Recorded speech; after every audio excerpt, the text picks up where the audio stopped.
Welcome to this channel, where we dive deep into the stories that shape the world we live in today. In today's episode, we're going to explore one of the most transformative periods in American history, the California Gold Rush. This story is filled with fortune seekers, hope, innovation, tragedy, and massive change. From the first discovery of gold in 1848 to the lasting impacts on California's economy, environment, and society, this chapter of history is a tale of ambition and its consequences. So, sit back, relax, and join me as we take a journey through the Gold Rush, a pivotal moment in history that reshaped the course of the United States and brought the world to California. By the end of this episode, you'll understand how this rush for gold influenced not only California, but the entire country, its social fabric, and its future.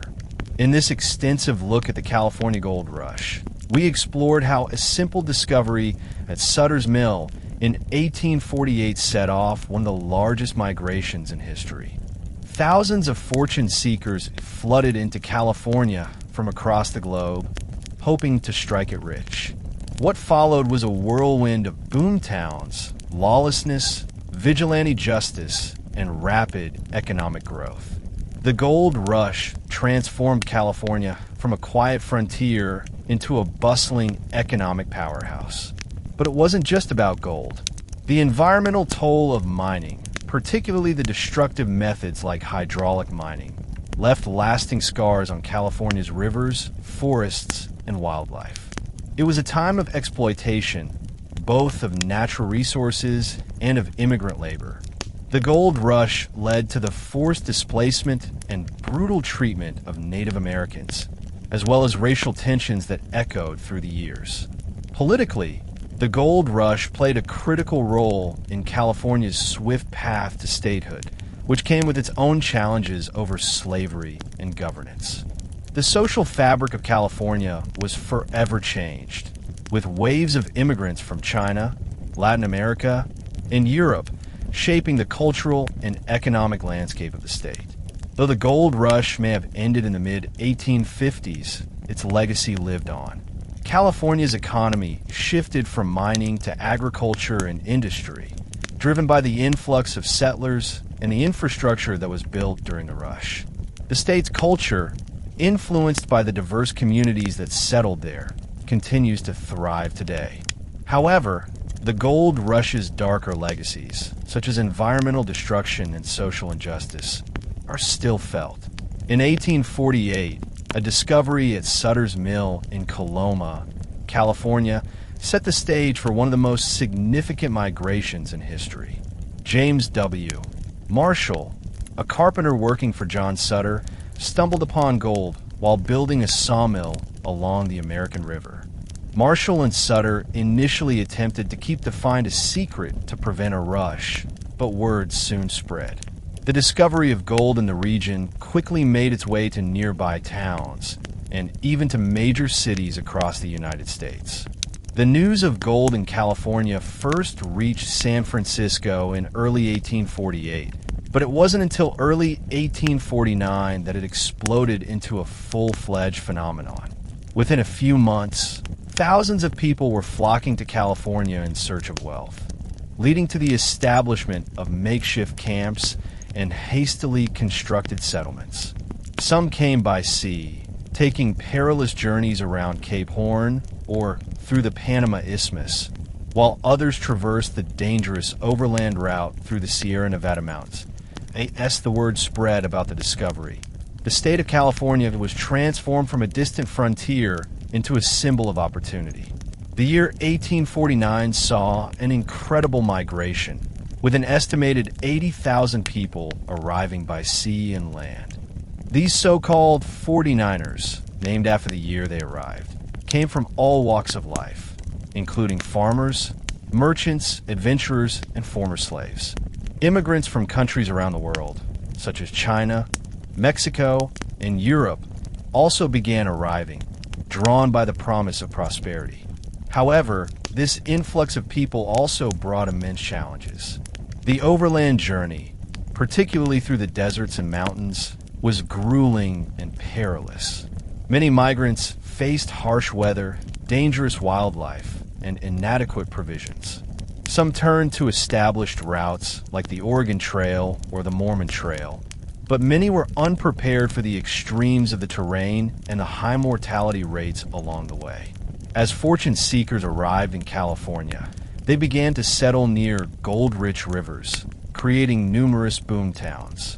These towns sprang up seemingly overnight, built from wood canvas and whatever materials could be scrounged up.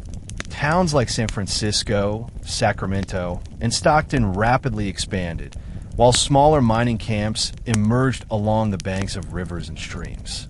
The influx of settlers quickly turned some areas into bustling cities, though many boom towns were little more than chaotic, lawless clusters of tents and shacks. In these early days, resources were scarce, and the prospect of striking it rich encouraged both innovation and opportunism. Entrepreneurs quickly set up shops to cater to miners' needs, selling everything from mining equipment to food and liquor. Others took advantage of the chaos and lawlessness, running saloons, gambling halls, and brothels. With the demand for goods and services on the rise, California's economy began to grow exponentially, with businesses capitalizing on the gold rush and the constant stream of people arriving to BY 1850.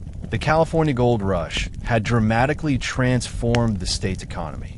Gold, once thought to be rare, was discovered in large quantities, fueling a booming economy. The value of gold found in California quickly surpassed expectations, and by the mid-1850s, the state produced millions of dollars in gold annually. This influx of wealth helped build the foundations of California's modern infrastructure, including railroads, bridges, and businesses. As the gold trade flourished, so too did other industries. Agriculture became increasingly important, with the demand for food rising sharply to support the ever-growing population. New settlers began to plant crops like wheat, corn, and potatoes, and livestock such as cattle and pigs were introduced. With the discovery of gold in the state's central valleys, California became an economic engine for the country, attracting further investments and establishing the state's place as a major agricultural and industrial power. With gold constantly flowing into California, a network of banking institutions sprang up to manage the growing economy. Banking and investment firms like the Wells Fargo and Company began to offer services to gold miners, merchants, and settlers. The influx of wealth from gold mines not only impacted California's financial system, but also had broader effects on the U.S. economy. The financial services sector grew alongside California's booming economy, and with it, the state's connection to global markets. The development of banking allowed for more stable and secure transactions between miners, businesses, and investors. It also enabled people to store their gold and access credit, both of which were crucial for sustaining the rapid growth of the region. However, this newfound wealth wasn't distributed evenly, and many miners who came seeking riches were left disappointed by the challenges of striking it rich. As more people arrived in California, the state faced the challenge of building the infrastructure necessary to support a rapidly growing population. Roads and railroads were constructed to connect mining areas with ports, enabling gold to be shipped out and supplies to be brought in. The rapid construction of infrastructure helped establish California as a hub of commerce and trade.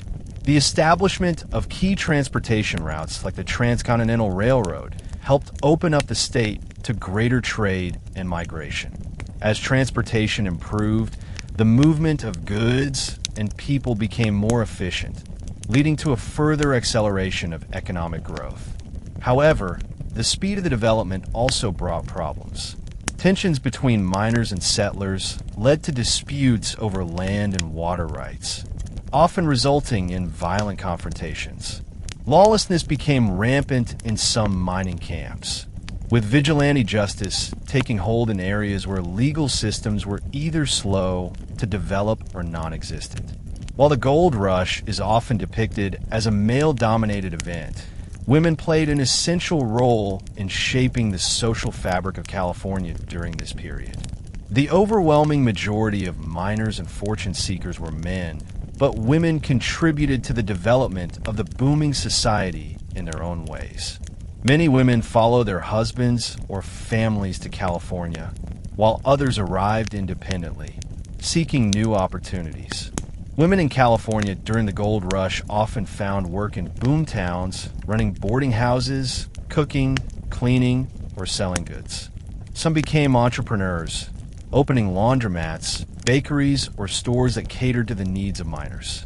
In towns like San Francisco, which grew rapidly as a key port, women could engage in a variety of businesses, and their presence helped give these cities more structure. Furthermore, women helped maintain order and community values in areas that were often chaotic and lawless. While the gold fields themselves were largely inhospitable for women, they often found work as laundresses or in other domestic services, which were among the few jobs that did not require miners to be able to strike it rich. In some cases, women became activists or took on roles in improving conditions within mining camps. Their involvement was critical to creating the basic structure of civilization in California during the gold rush, where traditional gender roles were both challenged and redefined. The California Gold Rush attracted people from around the world, making the event not just an American phenomenon, but a global one. Immigrants from China, Europe, Latin America, Australia, and even Japan flocked to California, bringing with them a diverse range of cultures, traditions, and skills. The influx of Chinese immigrants is particularly notable, as they faced significant hardships but made lasting contributions to California's development. The Chinese migrants were primarily drawn by the promise of riches, but quickly faced discrimination and prejudice. Despite the harsh conditions, they often formed tight-knit communities and worked in the mines, on railroads, or as laborers in agriculture. Chinese miners used different techniques, such as hydraulic mining, which allowed them to work the land more efficiently. However, despite their contributions, they were often excluded from mining claims or relegated to the least favorable areas. At the same time, miners from Latin America, including Mexicans, Chileans, and Peruvians, brought their knowledge of placer mining, a method that was valuable in the gold rush. Many of these miners also faced discrimination, and they had to deal with local American miners who were often hostile. Yet despite this, the immigrant communities thrived, contributing to California's economic success and transforming its demographic landscape. The arrival of tens of thousands of settlers and miners in California had a devastating impact on the state's indigenous peoples. The native tribes, who had lived in the region for thousands of years, were forced into a rapid and often violent confrontation with newcomers. The gold rush not only resulted in the displacement of these tribes, but also led to the destruction of their way of life. Many Native Americans were driven off their land or killed in skirmishes with settlers, soldiers, or other miners. The sudden influx of people to California led to increased violence against indigenous populations, as settlers and miners sought to claim land for themselves. The U.S. government, under the leadership of California's first state officials, encouraged the establishment of policies that often led to forced relocation or the outright elimination of Native American communities. In addition to the violence, diseases such as smallpox, measles, and tuberculosis devastated indigenous populations, who had little immunity to these foreign diseases. The loss of life, coupled with the systematic dispossession of land, pushed many native groups into the fringes of California's social and economic systems. Though some tribes adapted by joining the workforce as laborers or forming alliances with European settlers, the gold rush marked the beginning of a tragic era for California's indigenous peoples. One of the most notable features of the California gold rush was the widespread lawlessness that pervaded many of the mining camps and boomtowns.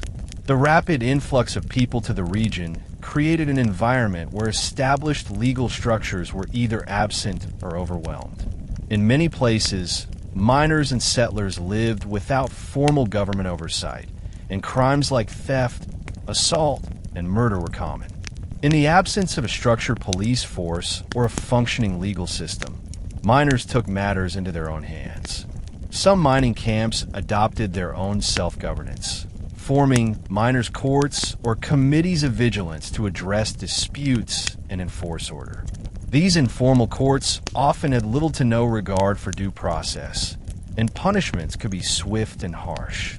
Violent retribution was not uncommon, and many miners took part in rough justice to protect their claims or settle personal grievances.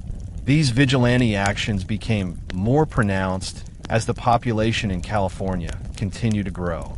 Settlers often felt they had little recourse against criminals who stole gold or supplies, and in many cases, the lawless nature of the region encouraged criminals to exploit the situation. The need for some form of law and order was clear, but it wasn't until the early 1850s that the state government began to address these concerns more systematically. As California's population expanded, so did the influence of vigilante groups. These groups, often composed of miners or settlers, took it upon themselves to provide justice where formal legal systems had failed. They became the de facto law in many mining areas, operating outside the boundaries of the official justice system. In some cases, vigilantism served to deter crime and maintain order. Vigilante groups often held kangaroo courts where alleged criminals were judged and punishment were meted out without the benefit of a trial. Punishments range from fines and public shaming to more extreme measures, such as hanging or deportation. These groups were highly effective at maintaining a sense of order in some of the most chaotic areas of California during the gold rush. However, vigilante justice had its drawbacks. In some cases, innocent people were wrongfully accused and punished, and the lack of due process meant that those with power or influence could take advantage of the system. As more people settled in California and the population continued to diversify, the need for a more formalized legal system became increasingly urgent. The tensions between vigilante groups and the establishment of formal law would eventually lead to the development of a more organized legal system in the state. The U.S. military played a significant role in attempting to restore order to California during the gold rush, particularly in the early years. The military presence was intended to provide protection for settlers, enforce federal and state laws, and ensure the safety of transportation routes. However, military forces were often stretched thin due to the size and complexity of the task. The Army's role was most prominent during the first few years of the gold rush, when soldiers were stationed at forts and outposts throughout California. They were often tasked with protecting settlers from indigenous groups who were increasingly displaced and resisting encroachment on their lands.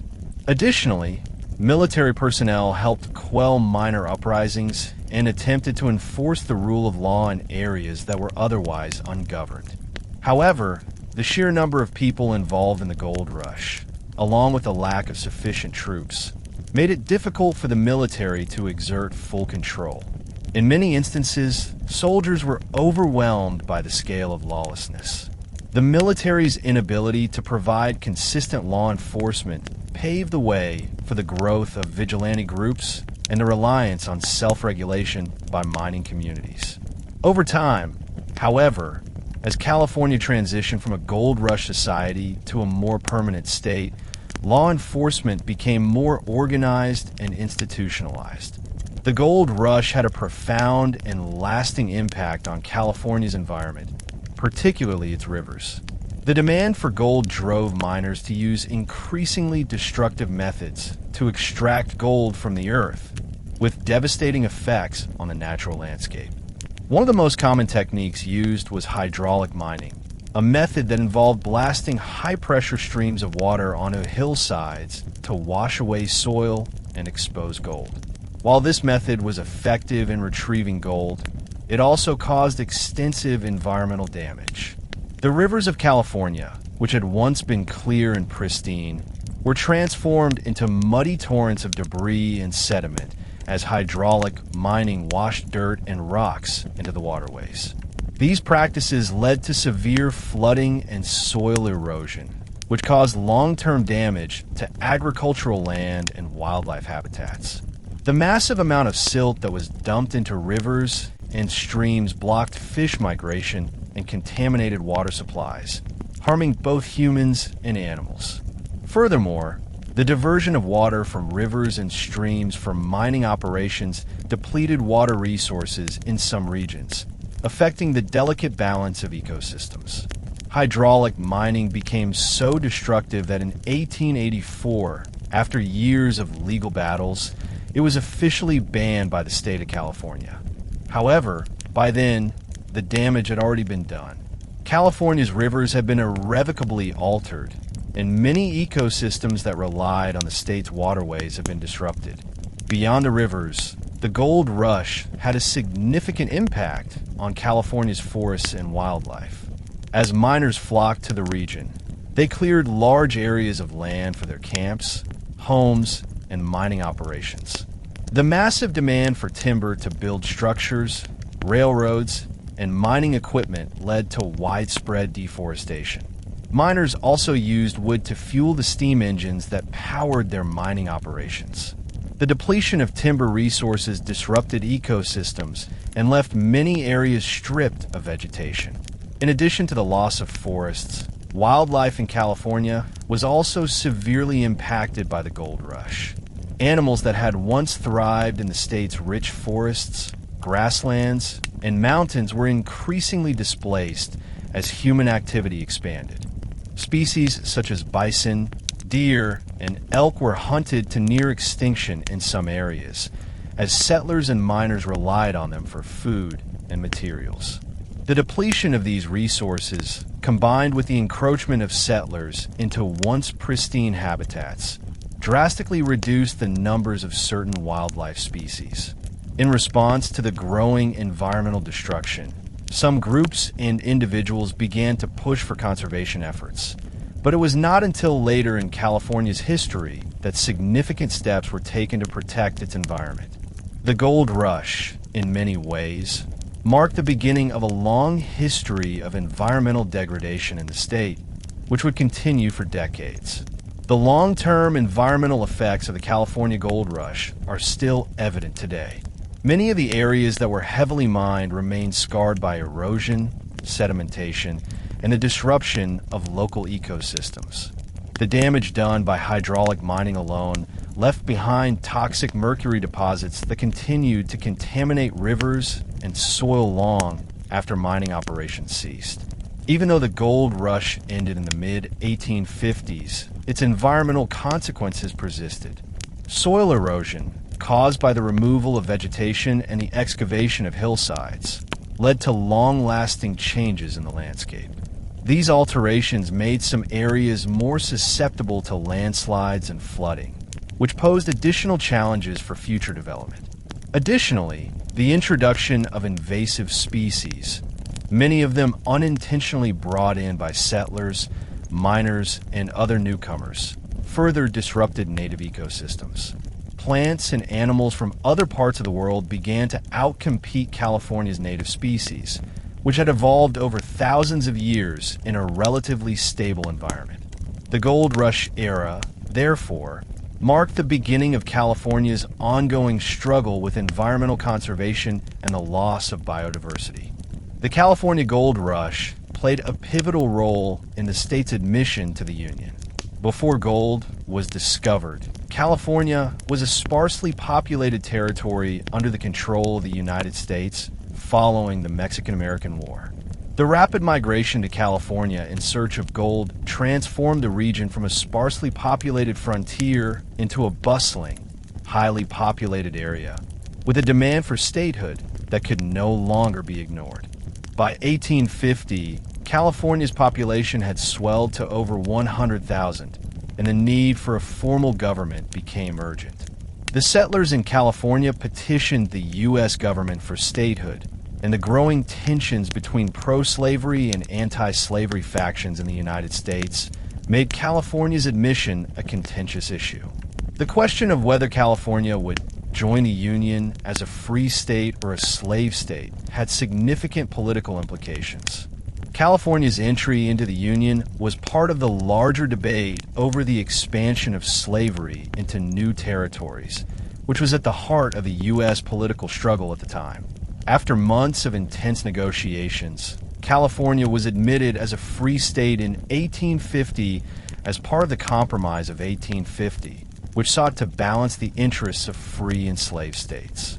The admission of California not only shaped the state's future, but also had significant implications for national politics and the road to the Civil War. The establishment of a formal legal system was one of the most pressing challenges facing California in the aftermath of the gold rush. With no formal government or legal institutions in place, many miners and settlers resorted to their own forms of justice, which often led to conflict, violence, and injustice. As the population grew, the need for an organized legal system became more apparent.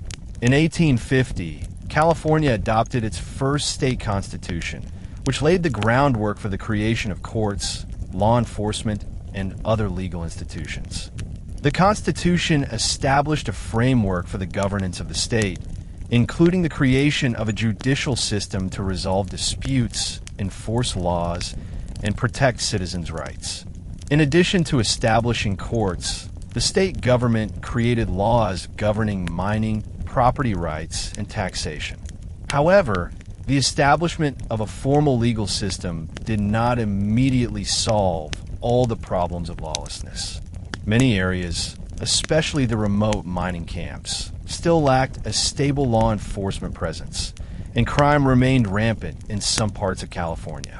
The U.S. military, which had been tasked with maintaining order, was stretched thin and unable to deal with the growing unrest. Over time, the state government worked to build a more effective legal system, but it would take years before California's legal institutions were fully developed. Mining rights in California became a major source of conflict during the gold rush. With a rapid influx of miners, there was little regulation or oversight regarding land ownership and mining claims. As a result, disputes over claims were common, and many miners resorted to violence to settle their disagreements. In the early years of the gold rush, there was no formal system for staking mining claims, and miners often had to rely on informal agreements or local customs to establish ownership of land. This lack of regulation led to frequent disputes, particularly when new miners arrived and attempted to claim land that had already been staked out by others. The situation was further complicated by the arrival of large numbers of immigrants, including Chinese miners, who often faced discrimination and were excluded from mining claims by established American miners. The U.S. government intervened in the early 1850s by passing laws to regulate mining rights and claims, but enforcement was weak and the disputes continued. The complex web of mining claims, property laws, and disputes over land ownership would persist throughout the state's development. San Francisco was transformed from a small, remote outpost into a bustling metropolis almost overnight due to the California gold rush. Before gold was discovered, the town had a modest population of about 1,000 people. However, once news of the gold find spread, people from all corners of the world began to pour into California, with many making San Francisco their first stop. By the end of 1849, the city's population had surged to over 25,000, and by the early 1850s, it had become the largest city on the West Coast. San Francisco's strategic location as a major port made it the entry point for thousands of gold seekers, merchants, and traders. Ships from around the world docked in its harbors, bringing with them goods, immigrants, and supplies that fueled the gold rush economy. The city became the epicenter of commerce and trade in the region, and its waterfront, once a quiet area, turned into a busy marketplace. As people from diverse backgrounds flocked to San Francisco, it quickly became a melting pot of cultures. Immigrants from China, Europe, Latin America, and the eastern United States settled in the city, bringing with them their traditions, languages, and customs. This influx of people helped shape the city's identity, contributing to the rich, multicultural fabric that would define San Francisco for generations to come. Sacramento, the capital city of California, also experienced significant growth during the gold rush. Situated at the confluence of the Sacramento and American rivers, the city's location was strategic for both trade and transportation. As miners ventured into the foothills of the Sierra Nevada mountains, Sacramento became the primary gateway for goods and supplies heading into the gold fields. It quickly became a key transportation hub for the gold rush. The complex web of mining claims, property laws, and disputes over land ownership would persist throughout the state's development. San Francisco was transformed from a small, remote outpost into a bustling metropolis almost overnight due to the California gold rush. Before gold was discovered, the town had a modest population of about 1,000 people. However, once news of the gold find spread, people from all corners of the world began to pour into California, with many making San Francisco their first stop. By the end of 1849, the city's population had surged to over 25,000, and by the early 1850s, it had become the largest city on the West Coast. San Francisco's strategic location as a major port made it the entry point for thousands of gold seekers, merchants, and traders. Ships from around the world docked in its harbors, bringing with them goods, immigrants, and supplies that fueled the gold rush economy. The city became the epicenter of commerce and trade in the region, and its waterfront, once a quiet area, turned into a busy marketplace. As people from diverse backgrounds flocked to San Francisco, it quickly became a melting pot of cultures. Immigrants from China, Europe, Latin America, and the eastern United States settled in the city, bringing with them their traditions, languages, and customs. This influx of people helped shape the city's identity, contributing to the rich, multicultural fabric that would define San Francisco for generations to come. Sacramento, the capital city of California, also experienced significant growth during the gold rush. Situated at the confluence of the Sacramento and American rivers, the city's location was strategic for both trade and transportation. As miners ventured into the foothills of the Sierra Nevada mountains, Sacramento became the primary gateway for goods and supplies heading into the gold fields. It quickly became a key transportation hub for the gold rush. During the early years of the gold rush, Sacramento was known for its role as a staging point for miners and other settlers. The city's booming economy was driven by the constant flow of goods, supplies, and people coming in from various parts of the country and abroad. As demand for goods surged, businesses sprang up to cater to miners' needs, ranging from stores selling mining equipment to restaurants, hotels, and saloons catering to the transient population. In addition to its role as a trade hub, Sacramento played an essential part in the development of the state's infrastructure. The city was one of the first to adopt a formal legal system and establish municipal services. Sacramento also became a key site for the construction of the Central Pacific Railroad, which would eventually connect California to the rest of the country and help solidify its role as a major commercial and transportation center. The city's rise during the gold rush laid the foundation for its future development as a political, economic, and cultural center in California. While San Francisco and Sacramento garnered much of the attention during the gold rush, other towns and cities also experienced rapid growth as a result of the influx of miners and settlers. Stockton, located in the Central Valley, quickly became another major commercial hub, thanks to its proximity to gold mining areas. The city was strategically located along major transportation routes, and its location made it an ideal location for shipping goods to and from the mines. Stockton's economy was fueled by the growing demand for supplies, and its waterfront became a busy port for shipping goods to mining camps and other towns in the region. As with other gold rush towns, Stockton experienced a mix of prosperity and lawlessness. The population grew rapidly as people from all over the world sought their fortunes, and the city became home to diverse communities, including a large number of Chinese immigrants. Other towns such as Marysville, Grass Valley, and Nevada City also saw rapid growth during the gold rush, each playing a unique role in the state's economic and cultural development. These towns were all centered around the mining industry, but each developed its own identity, shaped by the specific needs of the mining communities they served. The gold rush laid the groundwork for the urbanization of California and set the stage for the future development of a modern state. By the early 1850s, the gold rush was beginning to wind down. While the discovery of gold had initially brought thousands of fortune seekers to California, the reality of the mining process soon set in. Early gold discoveries were relatively easy to access, but as more miners arrived, the gold became harder to find. Many miners were forced to work in deeper, more difficult conditions, and the amount of gold extracted began to dwindle. The gold rush, which had been fueled by the excitement of easy riches, slowly transitioned into a more controlled and industrialized mining operation.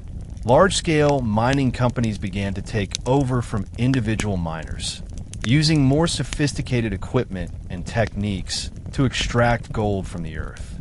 While these methods were more efficient, they also required a significant capital investment, which left many of the original prospectors out of work or struggling to make a living. The shift from individual prospectors to corporate mining operations marked the end of the gold rush era. By the mid-1850s, the once thriving gold fields began to show signs of exhaustion. Many of the early mining camps were abandoned, and the transient population of miners began to dwindle. The gold rush, while immensely profitable for some, was rapidly coming to an end. As the gold rush declined, the economy of California shifted from mining to agriculture and other industries. The vast expanse of fertile land in California, which had been relatively untouched during the gold rush, began to attract settlers who sought to farm the land. These farmers grew crops such as wheat, corn, and barley, as well as fruit and vegetables to supply the growing population in the cities. Agriculture quickly became one of California's most important industries. The state's fertile soil and favorable climate made it an ideal place for farming, and many former miners turned to agriculture as a more stable source of income. The expansion of farming also led to the development of new technologies and methods for irrigation and crop cultivation. At the same time, other industries began to take root in California. The timber industry, which had been fueled by the demand for wood during the gold rush, continued to grow, as did the railroad industry. The completion of the Transcontinental Railroad in 1869 further solidified California's place in the national economy, connecting the state to the rest of the United States and enabling the easy transport of goods and resources. The official end of the gold rush came in the mid-1850s, as the initial excitement faded and the gold deposits became harder to extract. However, the legacy of the gold rush lived on, shaping California's future for generations. The state's population continued to grow, driven by migration and immigration, and the cities that had sprung up during the gold rush evolved into major urban centers. The gold rush also left a lasting impact on California's economy and culture. The state's rapid growth led to the development of infrastructure, including roads, railroads, and communication systems that would support future economic expansion. The gold rush had set in motion a series of events that would transform California into a thriving state, rich in resources, industry, and culture. Though the gold rush era came to an end by the mid-1850s, it had forever altered California's landscape, economy, and identity. The lessons learned during this period, including the challenges of rapid growth, environmental destruction, and economic inequality, would continue to influence California's development for years to come. The California Gold Rush had a devastating impact on the indigenous populations of the region. Before the arrival of European settlers, California was home to a diverse array of Native American tribes, each with its own unique culture, language, and way of life. There were more than 100 different tribes spread across California's mountains, valleys, and coastal regions. However, the discovery of gold in 1848 marked the beginning of a period of severe disruption and displacement for these communities. As gold miners flooded the state in the wake of the discovery, they moved onto lands traditionally inhabited by Native Americans. The settlers claimed land for mining, farming, and settlement, displacing the native tribes from their ancestral territories. Many tribes were forced off their land without compensation, and those who resisted faced violence and retaliation from settlers, vigilantes, and the U.S. military. The U.S. government, focused on managing the growing gold rush, often turned a blind eye to the suffering of Native Americans. The displacement was not limited to the gold mines themselves. As miners constructed roads, towns, and other infrastructure, Native American tribes found their resources rapidly depleted. They lost access to hunting grounds, fishing areas, and important natural resources, which had sustained them for generations. Furthermore, as more miners arrived, traditional trade networks and community structures were disrupted, leading to further impoverishment and hardship for the indigenous population. The influx of gold miners and settlers into California resulted in widespread violence against Native American communities. Violence was often fueled by racism, greed, and fear, as miners and settlers sought to claim land and resources that had once belonged to indigenous peoples. Many miners and settlers viewed Native Americans as obstacles to their pursuit of wealth and fortune, and tensions between the two groups quickly escalated. In many cases, these tensions led to outright massacres. One of the most infamous examples was the 1850 massacre at Clear Lake, where a group of miners and vigilantes killed dozens of Native Americans. Other massacres took place in various parts of California, often with little or no intervention from the government. The violence was exacerbated by the spread of diseases, such as smallpox, which decimated Native American populations that had no immunity to these foreign illnesses.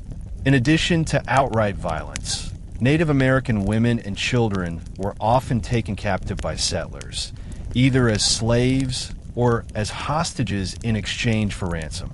Many tribes faced extinction, as entire populations were wiped out or forcibly relocated to reservations.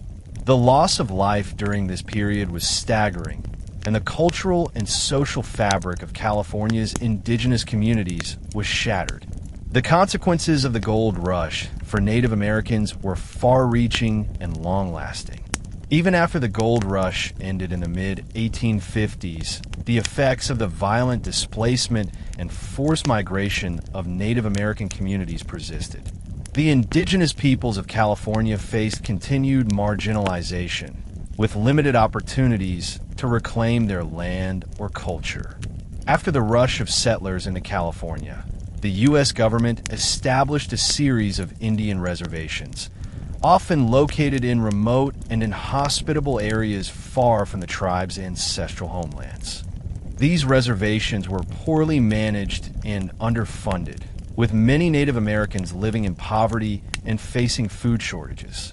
The U.S. government also imposed policies aimed at assimilating Native Americans into European American culture, further eroding their traditional ways of life.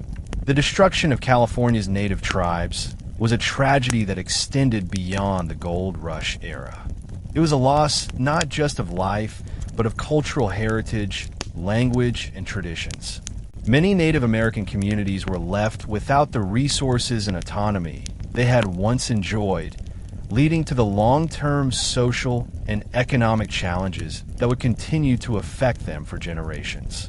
One of the most significant technological innovations that arose during the California Gold Rush was the development of hydraulic mining. This technique revolutionized gold extraction by allowing miners to remove large amounts of earth and rock with high-pressure water. Hydraulic mining used powerful water cannons to blast away hillsides, exposing gold hidden in the earth.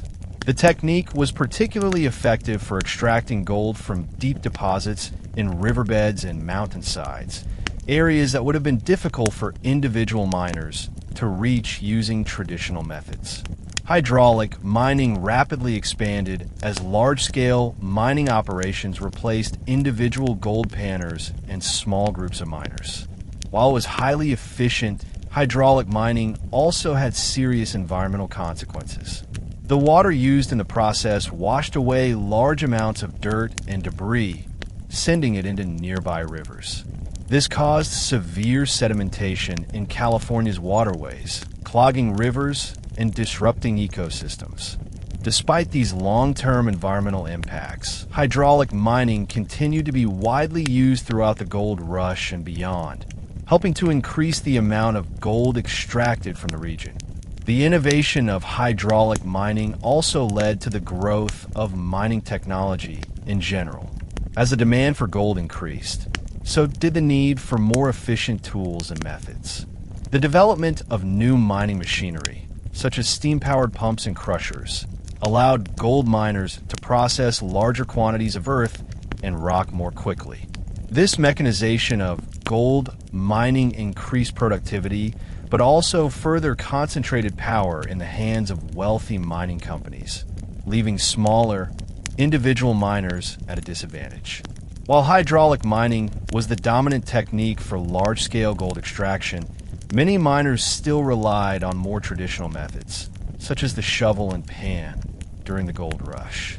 This was the method used by the original prospectors who first flocked to California in 1848. The shovel and pan method was simple. Miners would scoop earth from riverbeds and use a pan to separate gold from other materials, such as dirt and gravel. This method was particularly popular in the early days of the gold rush, when gold could be found in riverbeds in relatively large quantities. Although the shovel and pan method was labor-intensive and often yielded only small amounts of gold, it remained an important part of the mining landscape throughout the gold rush.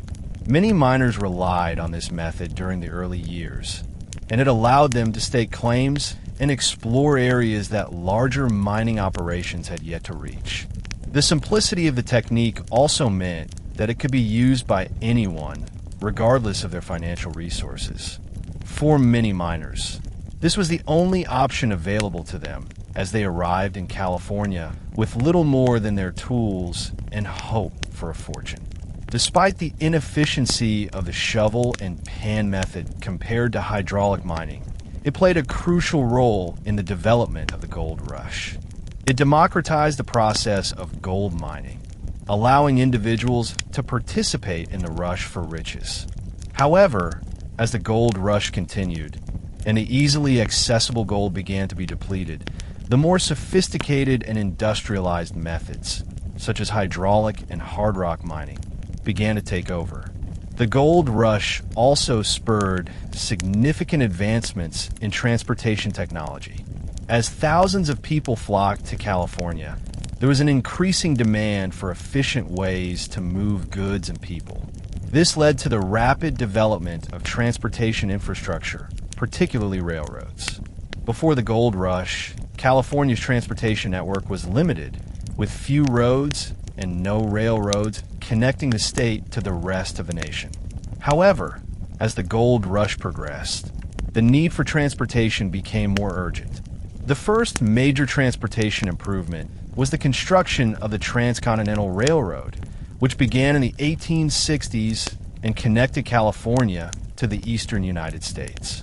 This railroad allowed goods, materials, and people to move quickly across the country, significantly boosting California's economy and facilitating its growth into a major industrial and agricultural hub. Before the Transcontinental Railroad was completed, several smaller railroads were built to connect California's major cities and mining regions.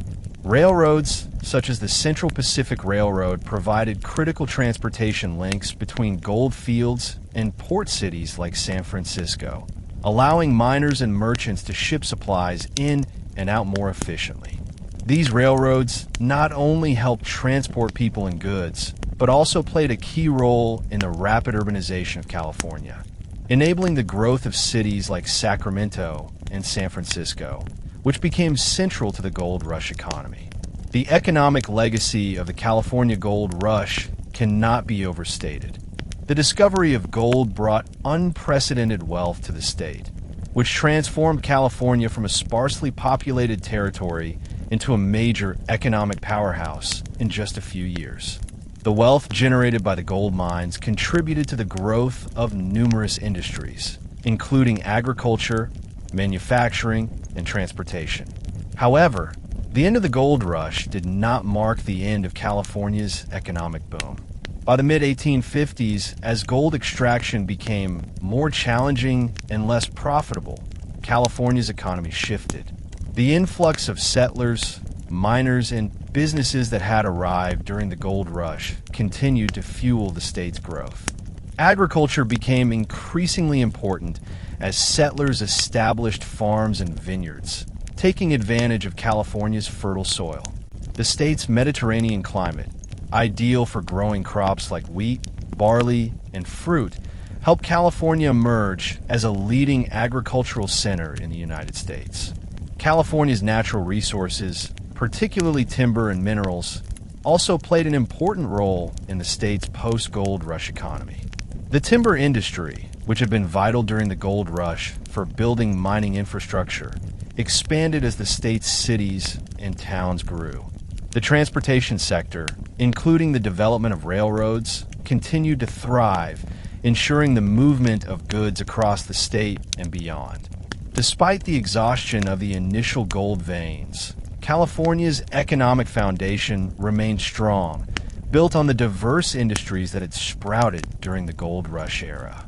The infrastructure that was built during the gold rush years laid the groundwork for California's long-term development. The state's population grew rapidly as people from all over the world flocked to California, not only seeking gold, but also new opportunities in agriculture, trade, and business.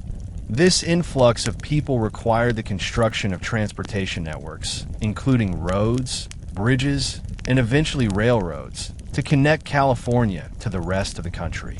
One of the most significant infrastructural developments of the gold rush era was the construction of railroads. The California gold rush spurred the need for better transportation links to the eastern United States, which would ultimately be realized with the completion of the Transcontinental Railroad in 1869. The railroad connected California to the rest of the country, facilitating the movement of goods, resources, and people. The completion of the railroad had a profound impact on California's economy, bringing new markets for agricultural products and increasing access to manufactured goods from the eastern United States. Alongside the railroads, California's roads and river systems also played a critical role in the movement of goods and settlers. The construction of roads and the improvement of waterways allowed goods to be transported more efficiently to mining camps, agricultural centers, and urban areas. The gold rush had sparked the need for an organized transportation system, and this infrastructure development would continue to support the state's growth long after the rush itself had ended. The gold rush era marked a significant shift in California's social structure. Before gold was discovered, California was a largely isolated frontier with small communities composed mostly of Native Americans, Spanish settlers, and a few Americans. However, the gold rush brought an influx of people from all over the world, creating a diverse, multicultural society in California. This dramatic demographic change had both positive and negative effects on California's social landscape. The gold rush led to the establishment of a rapidly expanding middle class composed of miners, traders, merchants, and landowners. For many miners, the gold rush provided a rare opportunity to achieve wealth and upward mobility. However, this opportunity was not equally accessible to all, and many miners were left disillusioned after finding little or no gold. Those who found success often invested in land, businesses, or infrastructure, helping to further shape California's economy. The influx of immigrants, particularly from China, Latin America, and Europe, also had a profound impact on California's social order. While some of these immigrants were welcomed for their labor and skills, others faced discrimination and exclusion, particularly as anti-immigrant sentiment grew. Chinese immigrants, in particular, were subjected to harsh laws and widespread prejudice, even though they played a crucial role in building California's infrastructure and mining operations. In addition to racial and ethnic tensions, the rapid population growth led to social challenges in California. As mining camps and boom towns grew, so did the need for law enforcement, schools, and social services. The lawlessness of the early gold rush years persisted into the 1850s, with vigilante groups taking control in many areas, while others struggled to establish formal governmental systems. As California grew into a state, it was forced to confront these social challenges and build institutions that could accommodate its rapidly diversifying and expanding population. The California Gold Rush played a key role in California's admission to the Union in 1850. The discovery of gold created a sense of urgency, as the state's rapidly growing population and economic potential made it clear that California was ready for statehood. The gold rush accelerated the process of Western expansion and helped cement the idea that the U.S. should extend its borders to the Pacific Ocean, a notion that had been part of the American ethos since the time of Manifest Destiny. California's admission to the Union as a free state was part of the Compromise of 1850, a series of laws designed to resolve disputes over slavery in newly acquired territories following the Mexican-American War. The gold rush had an immediate and lasting impact on the political landscape of the United States, fueling debates over slavery and setting the stage for the eventual division of the nation leading up to the Civil War. The gold rush spurred the development of California and the American West, accelerating the movement of settlers, businesses, and institutions into the region. California's rapid transformation from a sparsely populated territory into a state also symbolized the broader trend of American expansion during the 19th century. The gold rush was a major factor in the push for the establishment of settlements, trade routes, and infrastructure that would link the American West to the rest of the country. The gold rush helped solidify California's position as a major player in the nation's economic, political, and social future. The California Gold Rush provided the impetus for the expansion of transportation and communication networks across the United States. As the demand for goods and services in California grew, there was an increasing need for more efficient methods of transportation. The development of railroads became central to the expansion of the American West, and the Gold Rush helped catalyze the construction of railroads that would eventually span the entire continent. The Central Pacific Railroad, which began construction in the mid-1860s, played a key role in linking California to the rest of the United States. The railroad allowed goods, people, and mail to move across the country more quickly and efficiently, reducing travel time from several months to just a few days. The completion of the Transcontinental Railroad in 1869, which connected the Central Pacific Railroad with the Union Pacific Railroad, symbolized the success of American expansion and opened new opportunities for trade, settlement, and industry. The rapid development of telegraph lines also transformed communication across the country. The expansion of communication networks enabled faster coordination between California and other parts of the U.S., allowing for better trade and more efficient governance. The Gold Rush era was the catalyst for these technological innovations, which helped expand U.S. influence in the West and beyond. The California Gold Rush was a key factor in the creation of a new Western economy, which would play a central role in shaping the future of the United States. The Gold Rush brought thousands of miners, merchants, and settlers to California, transforming the region from a sparsely populated frontier into a bustling, thriving economic center. This economic growth was not limited to gold mining.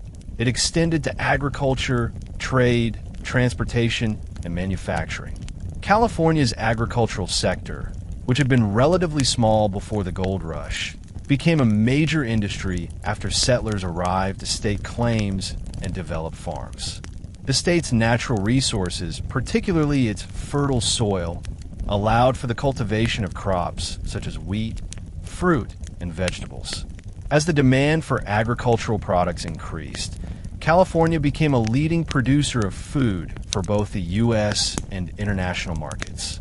In addition to agriculture, California's mining, timber, and manufacturing industries experienced significant growth during this time. The rise of these industries contributed to the development of a new Western economy, one that was characterized by rapid industrialization and resource extraction. The economic boom in California also spurred the development of cities, infrastructure, and new business ventures, all of which contributed to the region's growth into a major economic powerhouse. The California Gold Rush was not only a movement of people across the United States, but also drew immigrants from around the world, particularly from China. Beginning in the early 1850s, Chinese immigrants began arriving in California in significant numbers, initially coming from Guangdong province in southern China. The journey to California was perilous, and many immigrants faced financial difficulties, yet the promise of gold was irresistible. Chinese miners often faced discrimination and were excluded from many mining camps or given the least desirable land to mine. Yet, despite these challenges, Chinese immigrants found ways to make a living. They became known for their perseverance and their ability to innovate mining techniques, such as hydraulic mining, which was more efficient than the methods used by other miners.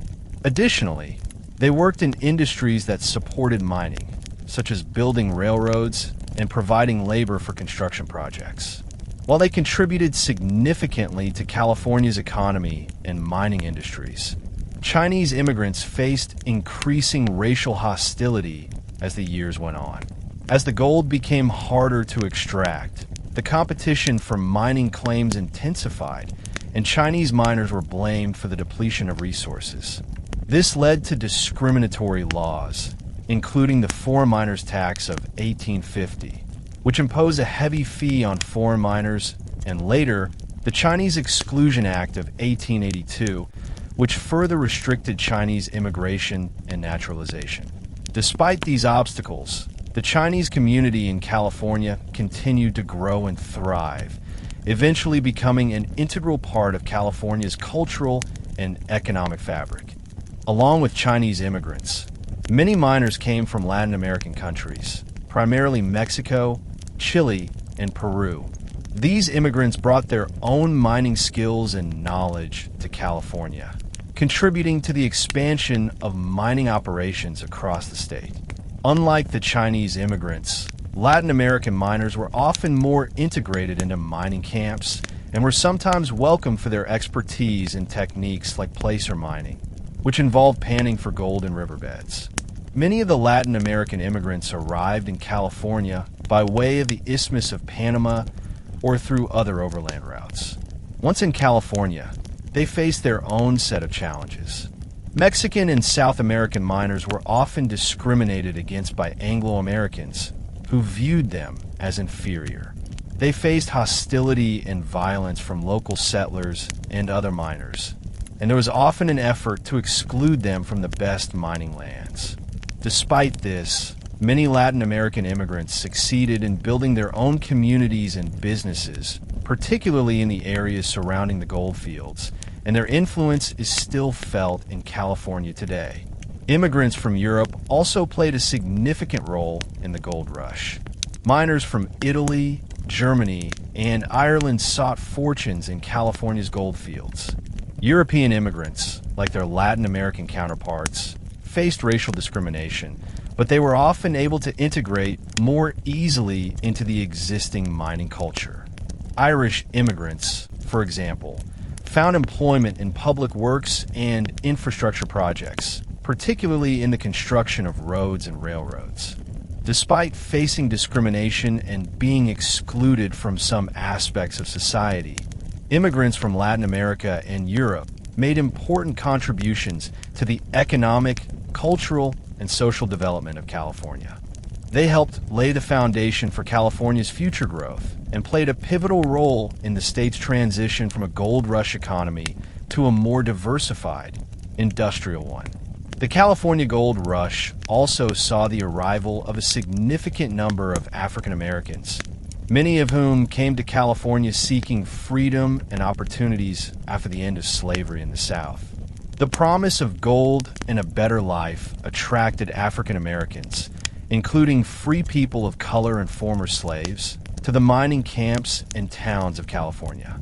Some African American miners struck it rich, while others faced discrimination and prejudice in the competitive gold fields. African Americans were often excluded from mining claims or relegated to less desirable areas to mine. Despite these challenges, many African Americans found ways to participate in the gold rush economy. They worked as laborers, cooks, wagon drivers, and servants for miners. In some cases, African Americans were able to establish their own businesses, including stores, restaurants, and saloons. These ventures helped African Americans build wealth, and some became successful entrepreneurs in California's growing cities.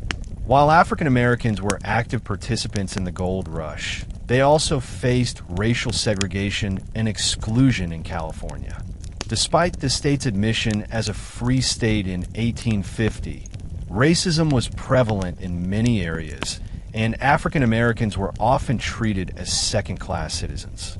Laws were enacted that restricted their rights, including laws limiting their ability to testify in court and own property.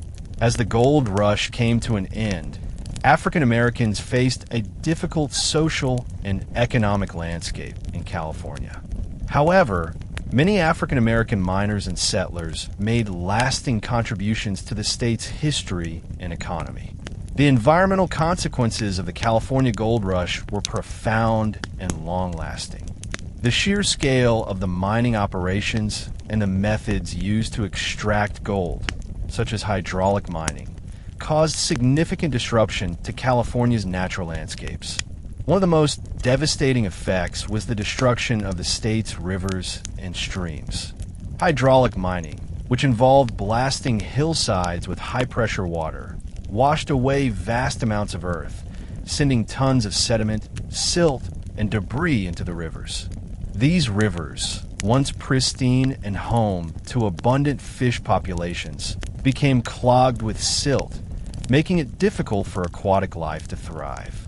The sedimentation in the rivers led to the flooding of agricultural land and increased soil erosion, further damaging the environment. The debris from hydraulic mining also contaminated the waterways, which affected both wildlife and human populations, as many communities relied on rivers for drinking water and irrigation. These long-term ecological effects were compounded by the widespread destruction of forests and other habitats as miners cleared the land for mining and settlement. The environmental damage caused by the gold rush continued long after the rush itself ended. The rivers of California, once teeming with life, would never fully recover from the sedimentation caused by hydraulic mining. In addition, the widespread deforestation and soil erosion created lasting problems for the state's agriculture and wildlife. The environmental changes brought about by the gold rush were not limited to the destruction of rivers and waterways. The rush also led to the decimation of California's native plant and animal species. As miners cleared land for mining camps and infrastructure, vast expanses of forest and grassland were destroyed. The cutting of trees for firewood and building materials led to the depletion of California's once thriving forests, which were home to many species of plants and animals. The loss of habitat had a severe impact on wildlife. Many species of animals that had once thrived in California's varied ecosystems were driven out or faced extinction. For example, large populations of bison, elk, and other grazing animals were hunted to near extinction as settlers and miners relied on them for food and hides.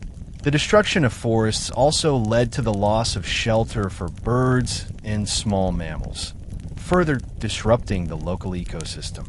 At the same time, the introduction of non-native species by miners and settlers added to the environmental upheaval. Non-native plants, animals, and insects were brought to California intentionally or unintentionally, altering the natural balance of ecosystems. For example, European settlers brought over crops and livestock that had not existed in California before, which put pressure on native plants and animals that had adapted to the region's unique environment. The long-term ecological changes caused by the California gold rush were extensive and often irreversible.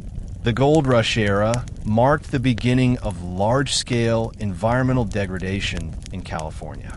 Mining practices, such as hydraulic mining, continued to cause soil erosion, flooding, and pollution in the state's rivers well into the late 19th century. Additionally, mining towns and infrastructure projects further contributed to deforestation and habitat loss, with urbanization spreading throughout the state. In the years following the gold rush, it became clear that California's environment had been permanently altered. Efforts to mitigate the damage began in the late 19th and early 20th centuries, with some success in reforestation and water management. However, much of the state's natural landscape had been irreparably changed by the gold rush. Today, many of the rivers and ecosystems that were heavily impacted by mining still bear the scars of that era. The environmental legacy of the gold rush continues to be felt, reminding us of the importance of sustainable practices and environmental conservation.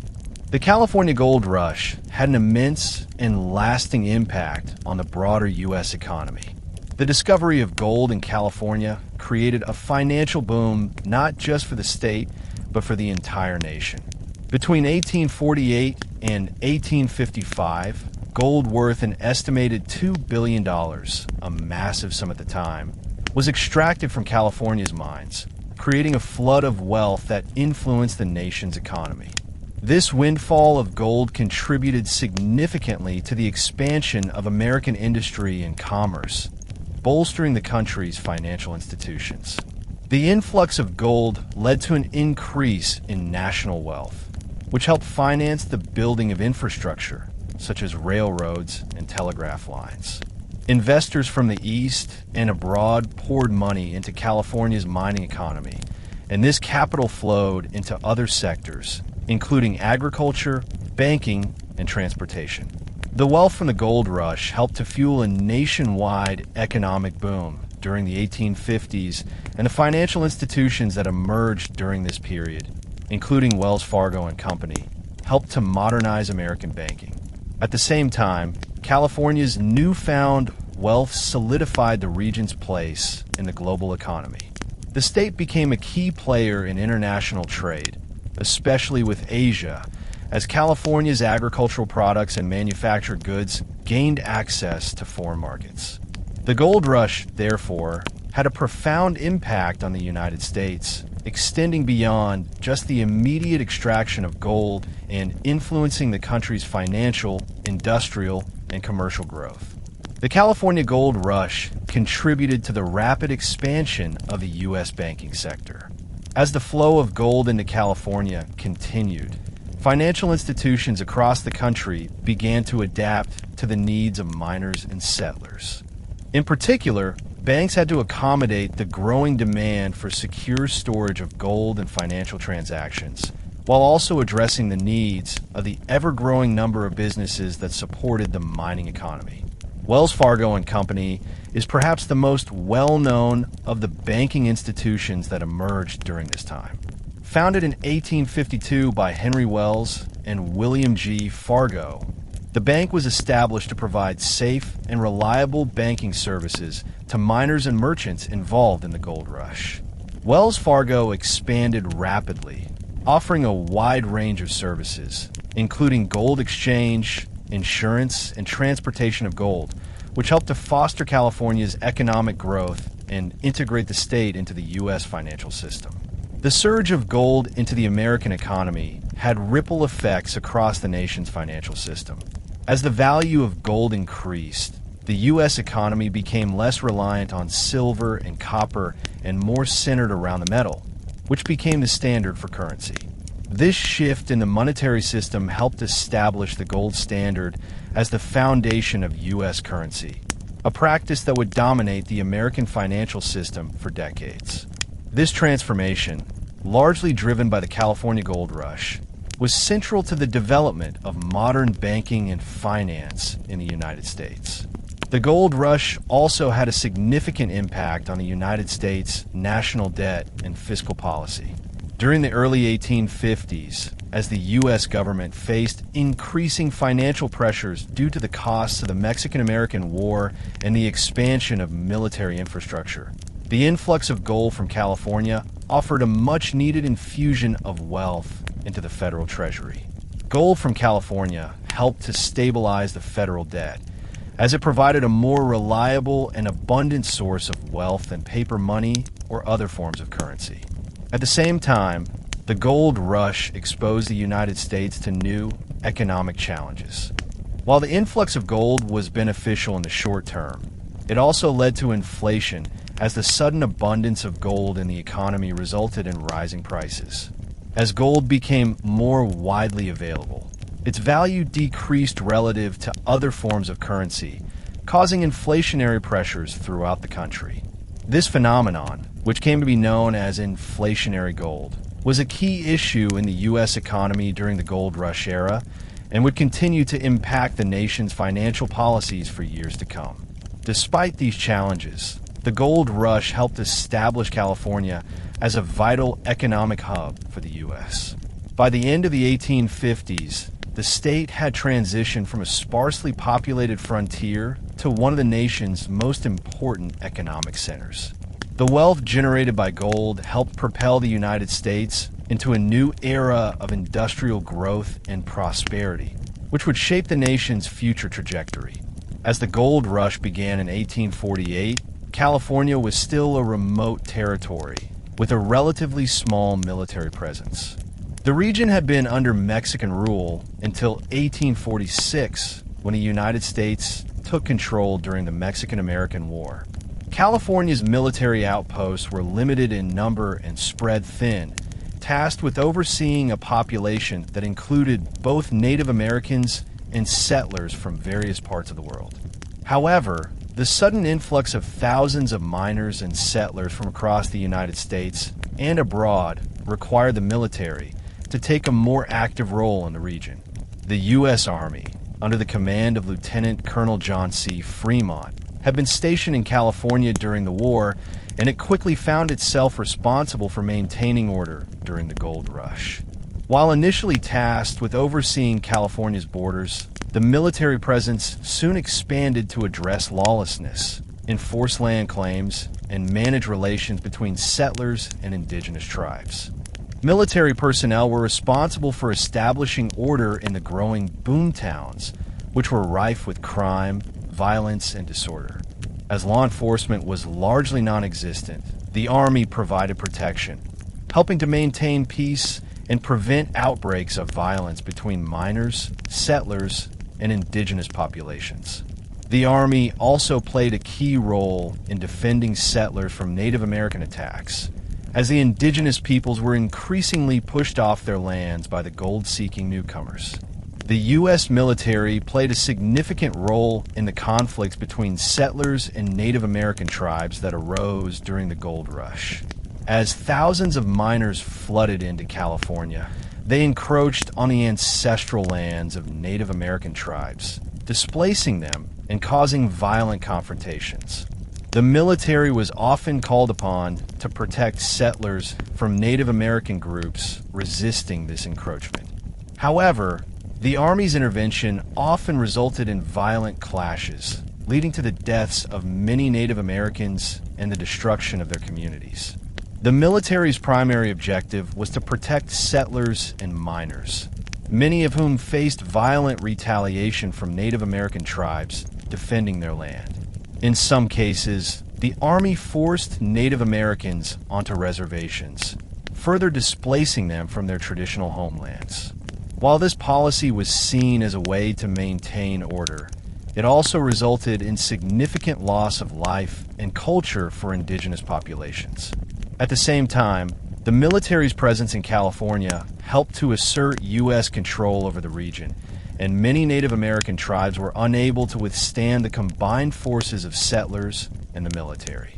In the years following the gold rush, the military continued to enforce policies of removal and relocation, which contributed to the systemic destruction of California's indigenous cultures and populations.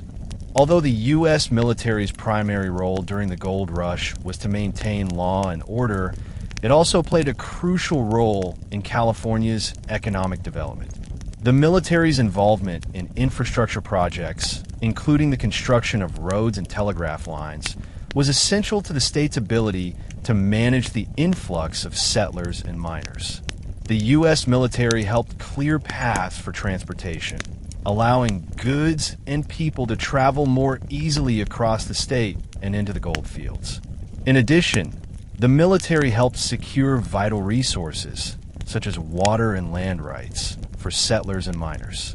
As California's economy expanded, the Army's role in facilitating trade and the flow of goods became increasingly important. Military outposts along key transportation routes also provided a degree of stability and security, helping to attract more investment and settlement. The military's efforts in maintaining order, protecting resources, and facilitating communication and transportation helped pave the way for California's eventual transformation into a fully integrated state within the United States. While the military's involvement in the gold rush era was primarily focused on managing the chaos and maintaining peace, its long-term influence on California's growth cannot be understated. The transition of California from Mexican territory to a U.S. state is one of the most significant socio-political changes driven by the gold rush. Prior to 1846, California had been under Mexican control with a limited number of Spanish settlements and missions along the coast. However, following the U.S. victory in the Mexican-American War, 1846 to 1848, California became a territory of the United States. The gold rush only accelerated the region's integration into the fabric of American politics, society, and economy. California's rapid population growth, spurred by the gold rush, intensified the need for governance and law enforcement. By 1850, California had surpassed the population threshold required for statehood, and its leaders sought to join the Union as quickly as possible. However, California's entry into the Union was not straightforward. The issue of slavery played a crucial role in the political debates of the time. California was admitted as a free state in 1850 as part of the Compromise of 1850, a package of laws designed to balance the interests of pro-slavery and anti-slavery factions in the United States. California's statehood was a milestone in the country's westward expansion. The state's inclusion into the Union was a symbol of America's growing presence on the West Coast, setting the stage for the future development of the Pacific states. It also marked the beginning of an era of increased federal intervention in California, as the U.S. government sought to enforce laws and provide infrastructure to support the state's burgeoning economy and population. The establishment of law and order in California was one of the most pressing issues of the early statehood period, largely due to the lawlessness that permeated the gold rush. During the height of the gold rush, California had little in the way of formal governance. Mining camps and towns were populated by prospectors and adventurers, many of whom sought wealth without regard for local laws or social structures. Vigilante justice became common as the lack of police forces or courts created a power vacuum. In response to the chaos, California's new state government took measures to establish order. A new state constitution was adopted in 1849, which laid the groundwork for a legal system that would govern the state. The state government sought to establish courts, appoint law enforcement officers, and regulate commerce, particularly in the mining industry. This was a challenge in a state where many of the residents were newcomers, unfamiliar with American law, and in some cases, hostile to government authority. The creation of a formal legal system also addressed issues of land rights. During the gold rush, many miners staked claims on land without proper documentation, leading to frequent disputes. The state's new laws attempted to resolve these disputes and ensure that mining claims were legally recognized. The state's judicial system was expanded to accommodate the increasing number of legal cases, including those involving mining claims, land disputes, and criminal cases. This transition from lawlessness to formal governance marked the start of California's journey toward becoming a stable and organized state. As California's population grew during the gold rush, tensions over land and property rights escalated. The influx of miners, settlers, and land speculators led to disputes over the ownership and use of land, especially in the gold fields. The concept of land ownership was relatively new to many miners, many of whom came from abroad or from other parts of the United States. They were often unaware of or ignored California's existing land laws, which had been influenced by Spanish and Mexican legal traditions. Many of the early California settlers found themselves at odds with the land claim system. The California Land Act of 1851, which aimed to settle land disputes and clarify property rights, created an official land claims process. The act required individuals who had previously held land under Mexican law to file claims with the U.S. government to confirm ownership. This process was complex and time-consuming, and it often favored wealthy landowners who could afford to navigate the legal system. For many miners, the process was a source of frustration, as their claims were frequently contested by larger landholders who had the resources to challenge their rights. The struggle over land ownership was also marked by significant racial and ethnic tensions. Many Native Americans who had lived in California for centuries saw their lands taken over by settlers, and their ability to hunt, fish, or farm was severely restricted. In addition, Chinese, Mexican, and other immigrant groups faced discrimination when it came to land claims and property rights. For these groups, legal and political barriers often made it difficult to establish claims to the land they worked on. The political landscape of California during this period was deeply affected by these land disputes. In a struggle to determine who had legal rights to California's land, the state's politics became increasingly polarized. The California government faced constant pressure from wealthy landowners, miners, and settlers, all vying for control over land and resources. These political struggles would continue to shape California's future as it sought to integrate into the Union and develop as a state. One of the most significant innovations of the gold rush was the introduction of hydraulic mining, a technique that revolutionized gold extraction but also caused extensive damage to California's environment. Hydraulic mining involved using high-pressure streams of water to blast away large sections of hillsides and wash the earth into sluice boxes where gold could be separated.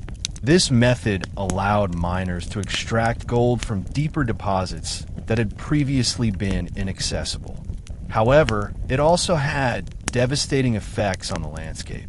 Hydraulic mining quickly became the dominant method of gold extraction in California, particularly in the Sierra Nevada foothills.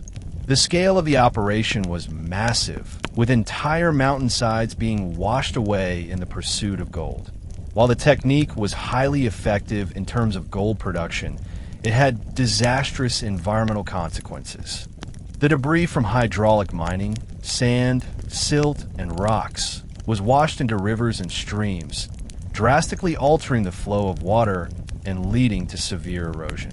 The sedimentation from hydraulic mining clogged riverbeds, caused flooding, and buried fertile farmland under layers of debris. The damage to the rivers was especially severe.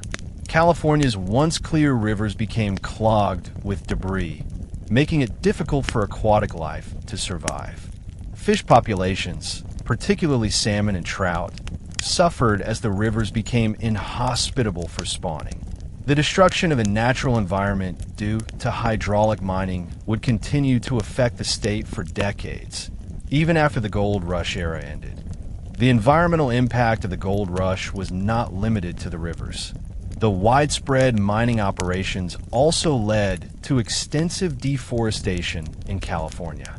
In order to build mining infrastructure, towns, and transportation routes, large swathes of California's forests were cut down.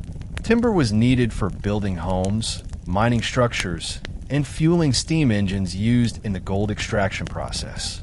This demand for timber led to the rapid depletion of California's forests, which are crucial for maintaining biodiversity and regulating the local climate. The deforestation caused by mining and settlement had far-reaching ecological consequences. The removal of trees and plants increased soil erosion, which further exacerbated the problems caused by hydraulic mining. Without the protective cover of forests and vegetation, the soil became more vulnerable to wind and water erosion. This loss of forest cover also disrupted ecosystems, leading to the decline of native plant and animal species. Many species of birds, mammals, and insects, which depended on the forest for food and shelter, were driven out or faced extinction. In addition to the loss of forests, mining operations also led to the destruction of other important habitats. Wetlands, grasslands, and coastal ecosystems were affected by the rapid development of mining towns, roads, and railways. The Gold Rush era marked the beginning of large-scale environmental degradation in California, which would continue throughout the state's history. The environmental consequences of the California Gold Rush were not confined to the immediate aftermath of the mining boom. The long-term effects of mining and land destruction have been felt for generations. Even after hydraulic mining was banned in the late 19th century, the damage to California's rivers, forests, and wildlife was irreversible. The silt and mercury that were left behind by mining operations continued to pollute the state's waterways, while the loss of forests and habitats had long-lasting impacts on biodiversity. The legacy of the Gold Rush era has left an indelible mark on California's environment. Efforts to mitigate the damage from mining began in the late 19th century, but they were only partially successful. The state has continued to grapple with the consequences of this environmental destruction, and it remains a critical issue for policymakers and conservationists. The California Gold Rush transformed the socio-cultural landscape of California, bringing together people from across the United States and around the world. It was a truly global phenomenon, attracting immigrants from China, Latin America, Europe, and beyond, making California one of the most diverse places in the U.S. by the mid-19th century. The influx of people from different backgrounds created a unique cultural mosaic that would go on to shape California's identity for generations. While Anglo-Americans were the largest group, immigrants from China, Mexico, Chile, Peru, Italy, Germany, and Ireland contributed significantly to California's growth. The Chinese, in particular, played a key role in the Gold Rush. performing labor-intensive work in the mines and later contributing to the building of railroads and infrastructure. The Chinese also helped develop farming techniques that would later become essential to California's agricultural industry. However, their contributions were often overshadowed by racial discrimination, with many facing exclusionary laws and violence. The influx of Latino miners, primarily from Mexico and South America, also left a lasting cultural impact on California. Many Latin American miners brought their own mining practices, such as placer mining, which allowed them to work alongside Anglo-Americans and other groups. Although they too faced discrimination, many Latinos settled in California, contributing to the state's early agricultural expansion. Over time, the diverse cultures of California intermingled, creating a unique blend of food, language, traditions, and customs that still define the state today. As the gold rush brought thousands of people to California, it also led to the emergence of distinct social and economic classes. The first wave of gold seekers, many of whom came with little more than hope and basic tools, faced tremendous hardships as they sought to strike it rich. The majority of miners never found the wealth they had hoped for, while a small group of miners, merchants, and entrepreneurs capitalized on the influx of people and goods. These individuals created the foundations of a new social hierarchy that would dominate California for decades. The wealth generated by the gold rush was disproportionately distributed. While a few miners struck it rich, most earned little or nothing from the mines. The true financial beneficiaries were often the entrepreneurs who provided goods and services to miners, such as merchants, saloon owners, and railroad magnates. These individuals, many of whom were outsiders, quickly established themselves as the wealthy elite in California's burgeoning economy. They invested in land, transportation infrastructure, and agricultural development, setting the stage for the state's future economic growth. At the other end of the social spectrum, many of the laborers and immigrants who had arrived in California seeking fortune found themselves marginalized and excluded from the benefits of the gold rush. Chinese and Mexican immigrants, in particular, faced systemic discrimination. Though they played crucial roles in the labor force, they were often relegated to the least desirable jobs, such as working in mines or on railroads. Despite their essential contributions, they were largely excluded from the economic benefits enjoyed by wealthier settlers. As the gold rush brought thousands of settlers to California, new towns and cities sprang up almost overnight. Some of these settlements quickly grew into major urban centers, while others faded into history as mining booms waned. The most notable of these cities was San Francisco, which experienced explosive growth due to its strategic location as a port city and a gateway for goods and people arriving from across the globe. At the beginning of the gold rush in 1848, San Francisco had a population of about 1,000 people. By 1850, its population had swelled to over 25,000, and by the end of the decade, it had become one of the largest cities on the West Coast. San Francisco's rapid urbanization was fueled by the influx of miners, merchants, and immigrants. The city became a hub of trade and commerce, with businesses catering to the needs of the growing population. Saloons, gambling halls, and hotels popped up alongside stores selling mining equipment, food, and clothing. The city also became a center for banking and finance, with institutions like Wells Fargo and Company playing a pivotal role in the region's economy. Along with San Francisco, other cities such as Sacramento, Stockton, and Los Angeles also experienced significant growth during the gold rush. These cities were primarily built around the mining industry, serving as supply and transportation centers for miners. The growth of urban centers during this time set the foundation for California's eventual urbanization, as the state's economy shifted from a focus on mining to more diversified industries, including agriculture, manufacturing, and finance. The California Gold Rush, though a short-lived event, laid the groundwork for the long-term economic development of the state.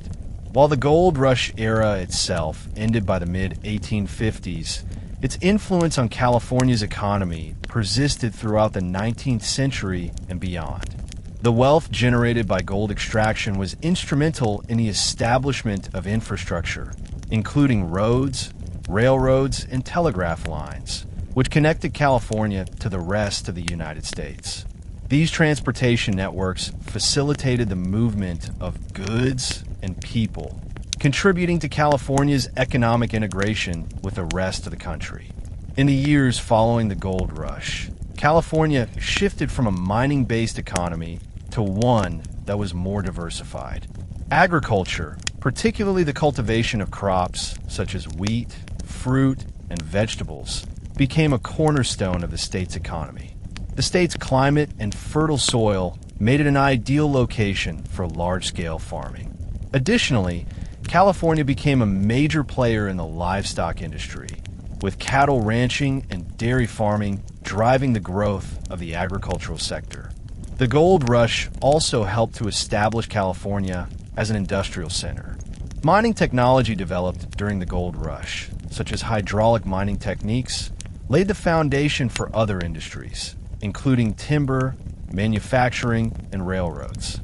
The railroad industry, in particular, played a significant role in the state's economic growth, with the completion of the Transcontinental Railroad in 1869 providing easier access to markets and resources across the United States. The cultural legacy of the California Gold Rush can still be seen today in the state's diverse population and rich cultural heritage. The Gold Rush attracted people from all corners of the globe, creating a melting pot of cultures, languages, and traditions. Immigrants from China, Latin America, Europe, and the eastern United States played key roles in shaping California's identity, and their influence can be seen in the state's food, music, festivals, and language. The Gold Rush era also had a significant impact on California's arts and literature. Many writers, artists, and photographers documented the events of the Gold Rush, creating a lasting cultural record of the period. The Gold Rush inspired works of literature, such as Bret Harte's The Luck of Roaring Camp, and contributed to the development of a distinctly Californian cultural narrative that emphasized adventure, opportunity, and the pursuit of wealth. The Gold Rush also left its mark on the built environment of California. Many of the towns and cities that sprang up during the Gold Rush still retain their historic architecture, including old mining shacks, saloons, and brick buildings that date back to the 1850s. These buildings and structures are part of California's historical fabric, and many are preserved as part of state and national heritage sites. The Gold Rush played a key role in shaping California's unique cultural identity, and its influence continues to be felt in the state's diverse population and its dynamic, ever-evolving cultural landscape. While the Gold Rush brought wealth and opportunity to many, it also had significant environmental and social costs that are still being addressed today. The destruction of California's natural landscapes, due to mining techniques such as hydraulic mining and deforestation, left permanent scars on the state's rivers, forests, and wildlife habitats. The legacy of these environmental changes is still visible in the pollution of rivers, the erosion of soil, and the depletion of forests. The environmental damage caused by the Gold Rush continues to impact California's ecosystems, particularly in the Sierra Nevada region, where much of the mining took place.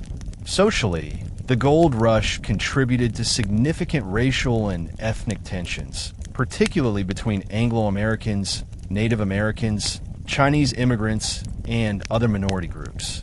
The exclusion and exploitation of immigrant laborers, especially the Chinese, Mexicans, and Native Americans, had long-lasting effects on the social fabric of California.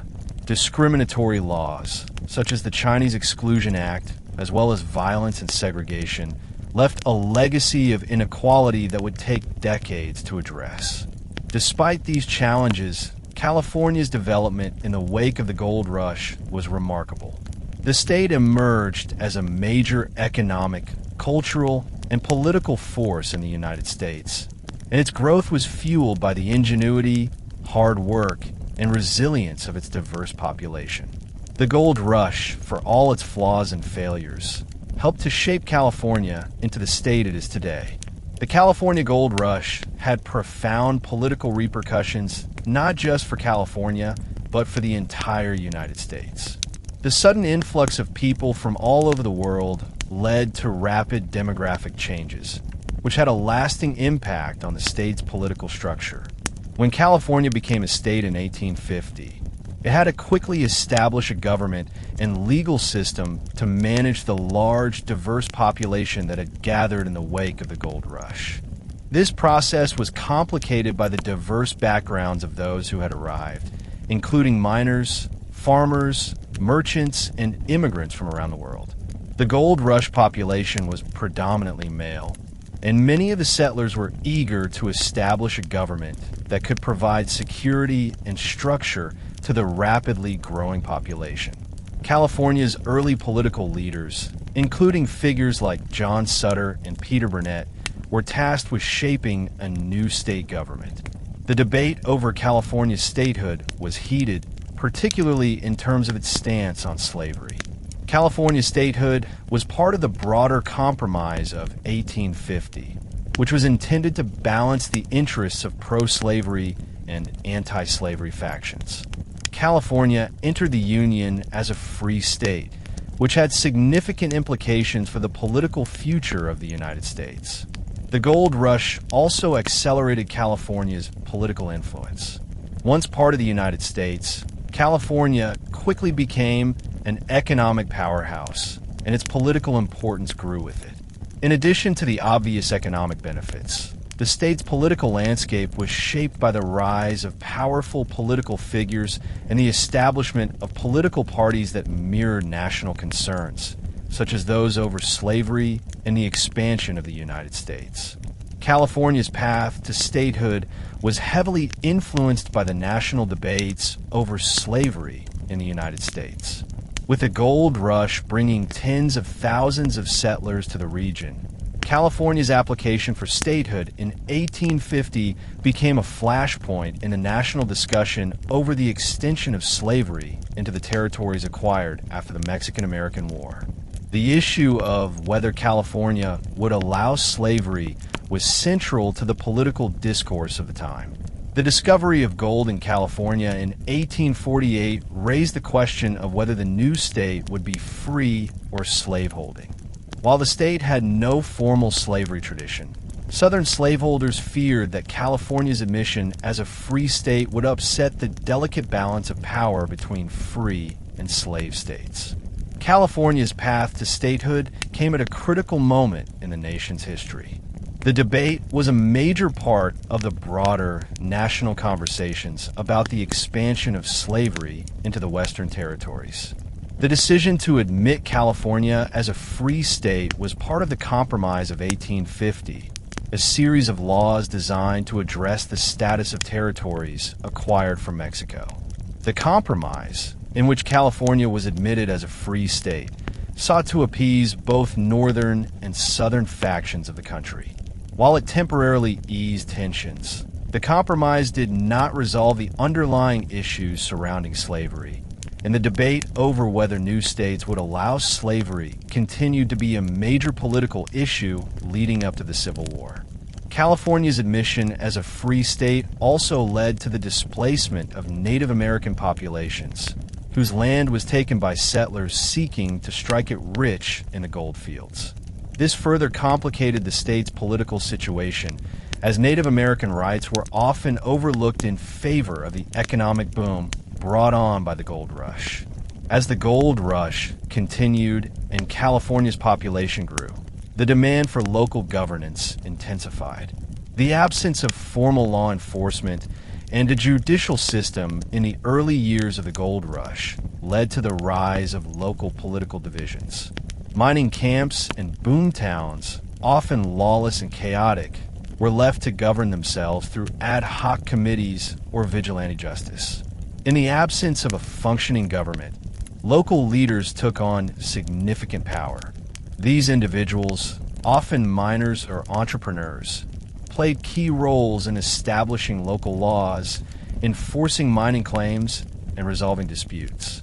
However, the lack of formal legal systems led to significant tension and violence in many areas. The system of vigilante justice became common, with miners taking the law into their own hands to address perceived injustices, especially over land claims and mining rights. The Gold Rush era also saw the rise of powerful political figures who had strong influence over the state's development. As California's political landscape began to take shape, the importance of local political divisions grew. The Democratic and Whig parties, which dominated national politics, found support in California, but the state's rapid growth and diverse population also led to the emergence of new political parties. These parties often represented the conflicting interests of different groups, such as miners, landowners, and settlers, which had differing views on issues like labor, land rights, and the role of government in managing the state's resources. California's local political structures were essential to the state's early development. As the gold rush wound down, these local systems gradually became part of the state's broader political machinery, contributing to the formation of a more unified state government. However, these local divisions continued to play a role in California's politics, reflecting the tensions between different regions, economic interests, and cultural groups. By the mid-1850s, the gold rush had begun to decline as the easily accessible gold was exhausted. The initial rush of fortune seekers had been replaced by large-scale mining operations, which, while more efficient, were less exciting and more industrial in nature. While gold continued to be mined, the excitement and chaos that had defined the early years of the gold rush had dissipated. By 1855, California had transitioned from a mining frontier to a more settled and industrialized society. As gold became harder to find and mining operations shifted toward more complex techniques, such as hydraulic and hard rock mining, the state's focus began to turn toward other industries. Agriculture, which had grown rapidly during the gold rush as settlers staked claims to land, became the cornerstone of California's economy. California's favorable climate and fertile land made it an ideal place for growing crops, including wheat, fruits, and vegetables, which helped support the growing population and attracted even more settlers. Additionally, with the completion of the Transcontinental Railroad in 1869, California became more integrated into the national economy. The railroads facilitated the movement of goods and people to and from California, turning the state into a vital part of the U.S. economy. Though the gold rush had ended, its legacy continued to shape the development of California, paving the way for the state's emergence as a major industrial and agricultural hub. While the gold rush was a boon for California's economy, its environmental legacy was far less positive. The massive destruction of the landscape, particularly due to hydraulic mining, left permanent scars on California's rivers, forests, and wildlife. Rivers that had once been clear and filled with fish became choked with sediment, which damaged aquatic ecosystems and affected the region's ability to sustain life. Hydraulic mining in particular caused widespread environmental damage. The high-pressure water used to dislodge gold-bearing soil created massive erosion, and the sediment and debris that was dumped into nearby rivers disrupted ecosystems, leading to flooding and soil loss. This practice caused permanent changes to California's natural landscape, especially in areas like the Sierra Nevada foothills, where much of the gold was found. In response to this environmental devastation, California eventually passed laws to regulate mining practices. In 1884, the state officially banned hydraulic mining, but the damage to the environment had already been done. The gold rush era marked the beginning of California's long history of environmental degradation, and the state would continue to grapple with the legacy of the gold rush well into the 20th century. The social and cultural transformations that began during the gold rush continued to shape California's development long after the rush had ended. The diverse influx of people from across the United States and around the world had created a vibrant multicultural society, and as the gold rush faded into history, the cultural fabric of California remained rich and varied. The legacy of the gold rush can still be seen today in California's identity as a place of opportunity, diversity, and reinvention. The cultural contributions of immigrant groups, particularly the Chinese and Mexican miners, left a lasting imprint on California's cuisine, language, and customs. The gold rush also contributed to the development of a uniquely Californian culture, one that blended influences from Native American, Mexican, and Anglo-American traditions. Even as California moved past the gold rush, its history of mining, settlement, and multiculturalism continued to influence the state's social and political life. The events of the gold rush were formative in establishing California as a major economic and cultural center, and the legacy of those early years continued to resonate in the state's social, political, and cultural developments. So what's the moral of the story? The California gold rush teaches us about ambition, the price of progress, and the hidden costs of chasing dreams.